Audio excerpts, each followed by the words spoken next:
Halo pemirsa, apa kabar? Berjumpa lagi bersama saya Nurholis Fardilah dan selamat siang. Kita bertemu lagi dalam acara Pemuda Indonesia Bicara.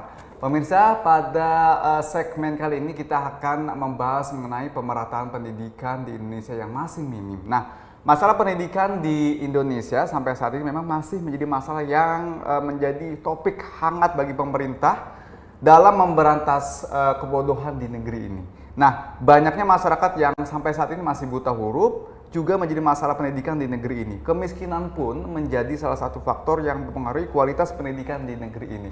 Banyaknya daerah di Indonesia memang sehingga pemerataan dari pendidikan itu sendiri ternyata juga masih minim. Kita akan bahas pemirsa dengan tema kita di siang hari ini bersama dengan narasumber yang sudah hadir di studio. Ada Pak Mukti Hadi, pengamat pendidikan. Halo, apa kabar Pak? Baik. Hai, terima kasih sudah hadir bersama kami di studio. Kita akan bahas mengenai pemerataan pendidikan di negeri ini yang ternyata masih minim gitu Pak ya. Nah, menurut Pak Mukti sendiri bagaimana sih sebenarnya kondisi begitu pendidikan di Indonesia saat ini? Pertama, mungkin kalau kita bahas tentang pemerataan pendidikan, tentunya dari tahun yang dulu itu lebih baik daripada tahun sekarang. Otomatis pada tahun ini tentunya ada sistem-sistem perubahan-perubahan yang dilakukan oleh pemerintah dalam segi bagaimana citra masyarakat mengerti betapa pentingnya pendidikan.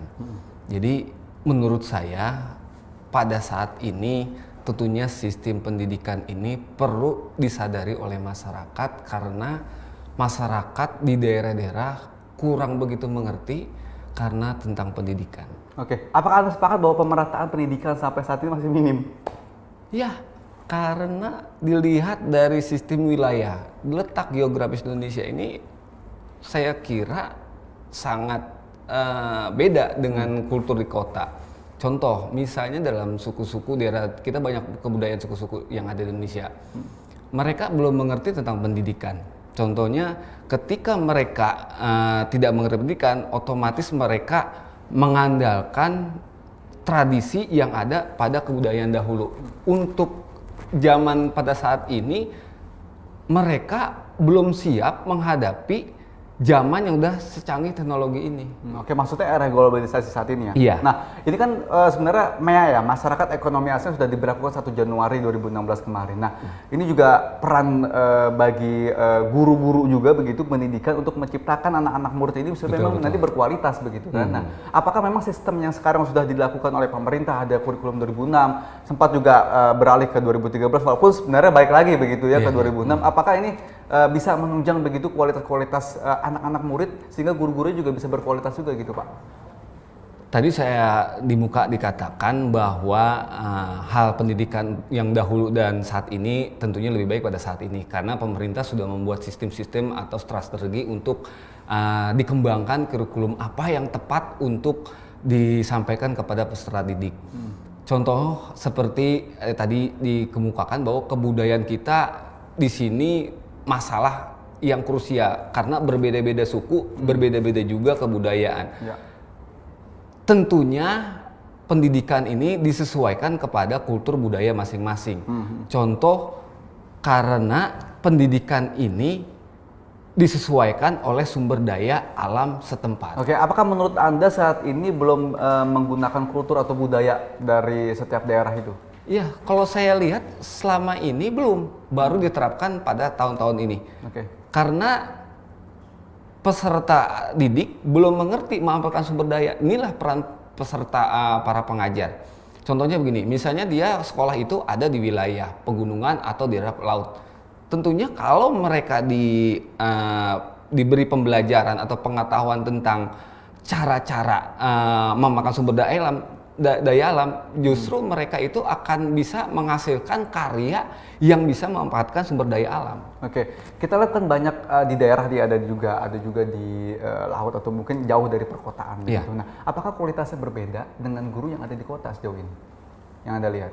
Begini ya, kalau masalah guru atau pengajar itu tidak seharusnya disesuaikan kepada bidang yang terkait. Contoh begini, tadi saya sudah katakan bahwa guru ini bisa menyampaikan sesuatu apa hal yang dia bisa. Contoh, ketika mereka belajar memberi materi kepada peserta didik, misalnya wilayah kelautan, kita bisa memanfaatkan sumber orang-orang yang ada mengerti tentang kelautan. Kita ambil seorang nelayan, disampaikan cara menangkap ikan seperti ini, cara berlayar seperti ini, itu jauh lebih efektif ketimbang asal kita menaruh guru yang tidak pada tempatnya atau kualitasnya. Oke, Anda berarti jelas mengatakan bahwa saat ini guru ini kualitasnya masih sangat minim begitu? Iya, betul sekali. Oke.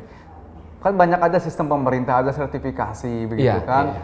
Juga ada sistem lain untuk perekrutan itu sendiri. Kalau kita bilang, apakah di swasta dan juga di negeri itu perbedaannya bagaimana terkait dengan sistem rekrutmen guru-guru yang ada di Indonesia?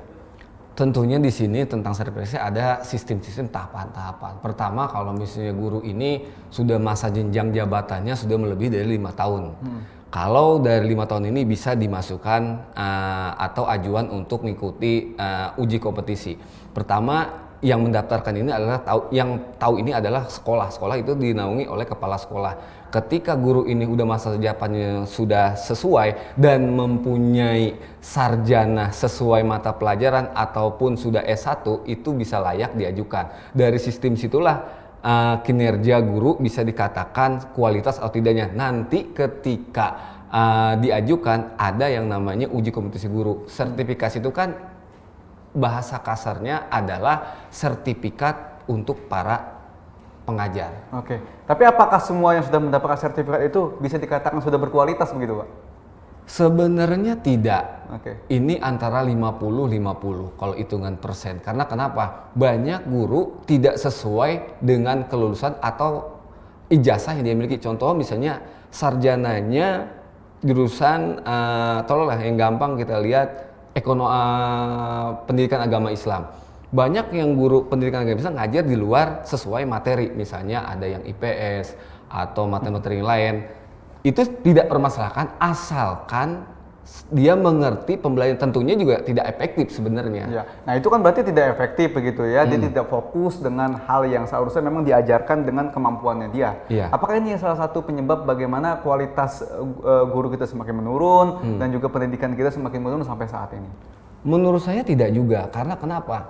Tadi saya sudah mengungkapkan bahwa guru itu harus lebih cerdas daripada apa yang dia miliki. Contohnya begini, dia mempunyai keahlian. Contoh misalnya dia bisa merakit komputer. Ya.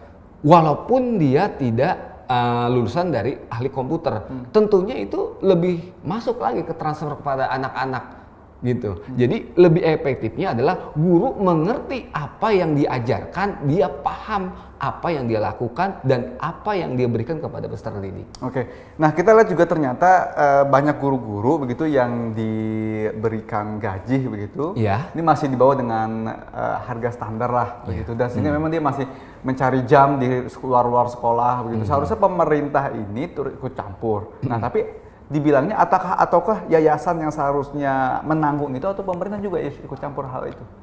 Tentunya kata-kata guru ini sudah dari zaman dahulu itu dikatakan bahwa guru ini pahlawan tanpa jasa. Itu sudah jelas sampai saat ini ya.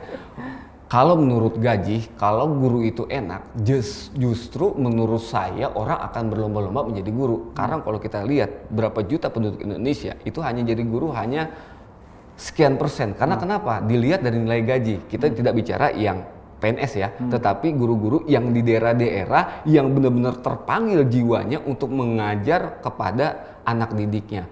Tentunya kalau diukur dinilai dengan uang, tentunya tidak sesuai dengan apa yang mereka kerjakan. Karena di sini banyak sistem. Karena guru ini bukan saja mengajarkan kepada murid, tetapi dia harus membuat konsep atau yang disebutnya RPP atau remedia atau sebagainya.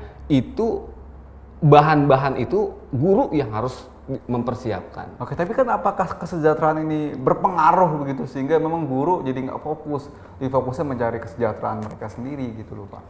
Kalau menurut saya tentang kesejahteraan ini tentunya tidak sesuai dengan kesejahteraan. Maksudnya adalah guru banyak gajinya itu di bawah standar. Contoh di kita polemiknya adalah ada sekolah-sekolah yang dibilang yang elit, ada juga yang non elit. Misalnya di daerah terpencil itu banyak sekolah-sekolah yang ibaratnya tarafnya sangat memprihatinkan. Contoh, kalau sekolah-sekolah yang ibaratnya yang sudah elit, masyarakatnya atau orang tuanya sudah mapan, itu gurunya di atas berapa sekian. Tapi kalau daerah itu minim banget, bahkan ada guru yang sampai gaji sebulan itu sekitar 150 atau 200 ribu per bulan. Baik, ini berarti kan pemerataannya juga memang benar-benar sangat belum terkena begitu ya, sangat minim sekali. Kita tahan dulu Pak Mukti, dan pemirsa, kita akan masih membahas mengenai pendidikan di Indonesia, pemerataannya sangat minim. Saat lagi tetap di Pemuda Indonesia Bicara.